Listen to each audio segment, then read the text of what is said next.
কারকোল খেতে কে কে ভালোবাসো? অবশ্য কারকোল অনেকেই পছন্দ করে না, কেন এর ভেতরে প্রচন্ড বিচি থাকে। আজকে সেই কারকোল দিয়ে আমি পুর ভরা কারকোল ফ্রাই করব। সবার প্রথমে কারকোলগুলো আমি লম্বা লম্বা করে কেটে নিয়েছি। এবার একটু নুন হলুদ দিয়ে ভাপিয়ে নেওয়ার পর এবার এক এক করে বীজগুলো আলাদা করে নিয়েছি।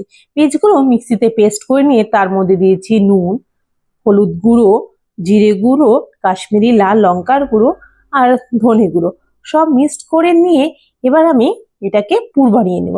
সবার প্রথমে কড়াইতে সামান্য তেল দিয়ে এবার একটু নাড়াচাড়া করে একটু শুকিয়ে নিব পুরটা।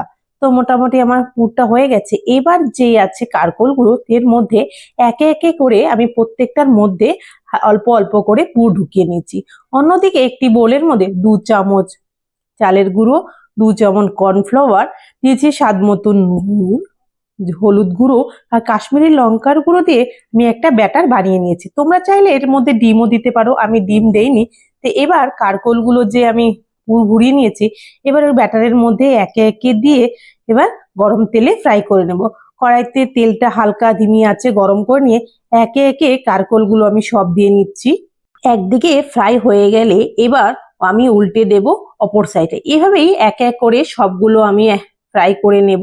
তো মোটামুটি আমার একদম ফ্রাই মোটামুটি হয়ে গেছে, এখন আমি নামিয়ে নিচ্ছি। তো গরম গরম ভাতের সাথে এই পুর ভরা কারকোল খেতে ভীষণ ভালো লাগে। তোমরা চাইলে একবার ট্রাই করে দেখতে পারো গরম ভাতের সাথে মুচমুচে কারকোলের পুর ভরা